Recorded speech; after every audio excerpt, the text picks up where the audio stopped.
ada satu tempat di akhirat yang dapat di-booking sejak zaman sekarang tapi tak diperdulikan orang. Bagaimana cara mendapatkan tempat itu? Hadisnya diriwayatkan oleh Ummu Habibah, man shalla isnatai asyrata rak'ah, siapa yang salat 12 rakaat fi yaumin wa lailah, sehari semalam, dari mulai terbit fajar sampai tenggelam matahari sampai terbit lagi ada 12, bunyalahu bihinna baitun fil jannah, dibangunkan untuknya satu tempat di dalam surga. Bapak Ibu yang dimuliakan Allah Subhanahu wa taala, apakah yang dimaksud dengan 12 rakaat itu masuk di dalamnya salat duha, salat tahajud, salat witir, salat hajat, salat sunat taubat, salat istikharah, salat tasbih? Yang dimaksud dengan 12 rakaat itu hanya qabliyah dan ba'diyah saja.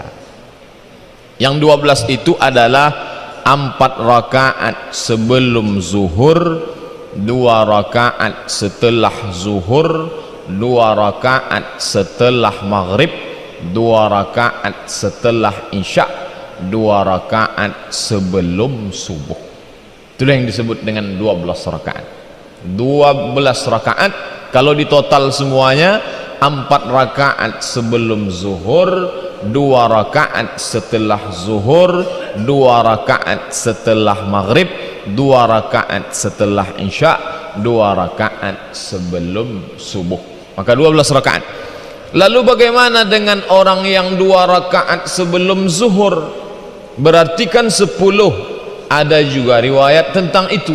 Hadisnya pun sama sahih, diriwayatkan oleh Abdullah bin Umar. Jadi dua-dua dapat dilaksanakan. Bapak Ibu yang melaksanakan 4 rakaat sebelum zuhur pakai riwayat hadis Ummu Habibah. Yang 2 rakaat sebelum zuhur berarti 10, maka dia pakai riwayat Abdullah bin Umar radhiyallahu anhuma. Bapak dan Ibu hadirin hadirat yang dimuliakan Allah Subhanahu wa taala. Tapi tak dapat berpegang dengan satu hadis ini saja. Nanti kalau berpegang dengan ini kita menyalahkan orang qabliyah isya. Saya salat di salah satu masjid, tausiahnya dari maghrib ke isya. Habis azan isya, dikumandangkan azan isya, stop pengajian, lalu kita pun salat qabliyah isya. Saya ikut salat qabliyah isya. Selesai qabliyah isya, salat isya. Habis salat isya, ba'diyah isya. Setelah itu datang satu jamaah, Pak Ustadz, ada yang mau saya sampaikan. Boleh, boleh, silakan. Tapi Ustadz jangan marah. Ya apa pula marah? Apa salahnya? Dikuncinya duluan, jangan marah. Apa masalahnya? Saya senang dengan pengajian tadi, alhamdulillah. Lalu mana yang tak senangnya? Bagus, koreksi buat saya. Yang tak ya saya senang Ustadz salat 2 rakaat sebelum isya. Itu tak ada dalam hadis riwayat Ibnu Umar. Karena yang dia pegang riwayat Ibnu Umar 2 rakaat sebelum zuhur, 2 rakaat setelah zuhur, 2 rakaat setelah maghrib, 2 rakaat setelah isya, 2 rakaat sebelum subuh. Maka tak ada qabliyah isya. Itulah yang dia komplainkan. Tidak ada qabliyah isya. Saya katakan ada qabliyah isya, qabliyah maghrib, qabliyah asar. Di mana hadisnya? Dalam Sahih Muslim. Nabi mengatakan baina kulli adzanaini salah. 3 kali kata Nabi. Baina kulli adzanaini salah, baina kulli adzanaini salah, baina kulli adzanaini salah. Antara azan dan iqamat ada salat 2 rakaat. Antara azan dan iqamat ada 2 rakaat.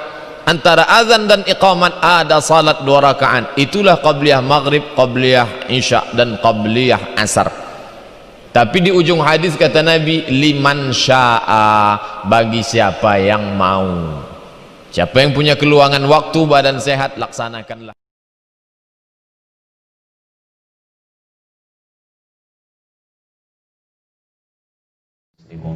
Man shalla isnatain asyrata raka'atan, siapa yang salat 12 rakaat sunnah fi yaumin wa lailatin, mengiringi salat fardunya siang dan malam.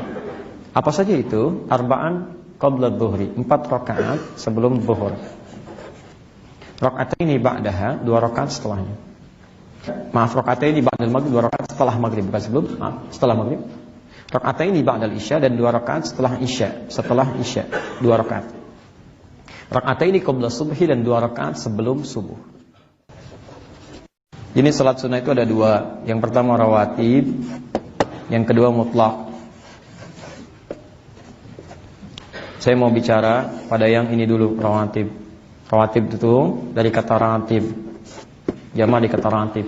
Ratib itu sesuatu yang tersusun dengan rapi, berurutan. Yang dimaksudkan sholat-sholat sunnah yang susunannya bersanding langsung dengan sholat fardu secara berurutan, baik sebelum atau setelahnya. Paham? Baik. Dan ada kaitan dengan manfaat sholat. Jadi dia menyempurnakan pahala-pahala sholat fardu yang kiranya kurang maksimal. Ada berapa jenisnya? Jumlahnya ada berapa? Sholat rawatib jumlahnya ada berapa? Sudah ya, kalau tahu katakan, kalau tidak tahu katakan Allahu a'lam, kalau ragu diam. Baik, ada 12. Dari mana tahunya 12? Di hadis riwayat At-Tirmidzi nomor hadis 414, rawinya bernama Ummu Habibah. Sebenarnya di hadis Muslim juga ada, cuma ini redaksi yang paling lengkap. Redaksi yang paling lengkap karena disebutkan sandingan waktunya. Man shalla isnatai asyarata raka'atan, siapa yang salat 12 rakaat sunnah fi yaumin wa lailatin, mengiringi salat fardunya siang dan malam. Apa saja itu? Arba'an qabla dhuhri, 4 rakaat sebelum zuhur. Rak'ataini ba'daha, 2 rakaat setelahnya. Rak'ataini ba'dal maghrib, 2 rakaat sebelum maghrib. Dan rak'ataini ba'dal isya, rak'ataini ba'dal maghrib, 2 rakaat setelah maghrib, bukan sebelum, setelah maghrib. Rak'ataini ba'dal isya dan 2 rakaat setelah isya. Setelah isya 2 rakaat. Rak'ataini qabla subhi dan 2 rakaat sebelum subuh. 2 tambah 4 6 tambah 2 8 tambah 2 10 tambah 2 12. Lengkap? Baik, disebut salat apa namanya? Rawatib. Di luar salat rawatib ada salat apa namanya? Mutlak. Salat mutlak itu setiap salat yang tidak terkait langsung dengan salat fardu, tidak terkait langsung. Ya, jadi terpisah, keadaannya terpisah, punya pahala sendiri, punya terpisah. Dia tidak langsung terkait dengan sholat fardunya. Walaupun pahala-pahala ini juga akan melengkapi amalan-amalan fardu yang lainnya, tapi tidak ada kaitan langsung dengan sholat fardunya.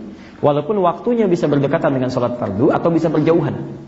Misal, yang berdekatan dengan sholat fardu, ada 4 rakaat sebelum asar.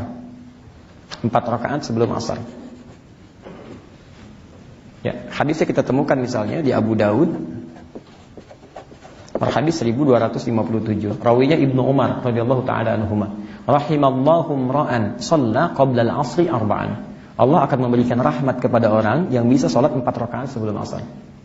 Tapi salat ini bukan disebut dengan rawatib, namanya salat mutlak. Jelas ya? Baik, sebelum maghrib misalnya, ada di Abu Daud nomor hadis 1258. Ya, salat rak'ataini qabla maghrib. Silakan salat 2 rakaat sebelum maghrib. Liman yasha, kata Nabi. Ingat kalimatnya. Kata Nabi liman yasha, bagi yang ingin. Wala tattakhidhuha sunnatan. Tapi jangan dibiasakan. Di bedanya sebelum asar dengan sebelum maghrib. Kalau sebelum maghrib itu, mohon maaf, itu kata Nabi sifatnya enggak usah dibiasakan, sekali aja.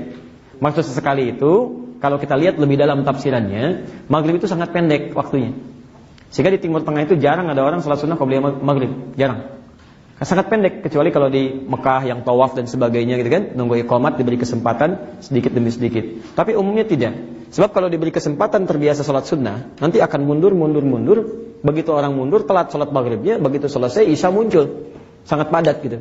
Ya, makanya kata Nabi, ini maksudnya kalau anda waktu masih ada, zikir macam-macam, tapi sholat belum dimulai misalnya, masih nunggu atau yang lainnya, maka daripada ngobrol yang tidak tepat, yang tidak jelas, aktivitas yang tidak bermanfaat, lebih baik sholat 2 rakaat. Jelas ya? Nah ini ada di sini, ini mutlak. Ada yang mutlak itu terpisah dari sholat fardu. Terpisah, misal sholat duha. Sholat duha, ya, itu bagian dari mutlak. Misal tahiyatul masjid, sholat sunnah wudu, sampai dengan tahajud. Tahajud malam harinya. Nah, murajaah yang paling bagus itu adalah ketika anda sudah menghafal sebelum subuh, praktekkan dalam sholat-sholat sunnahnya.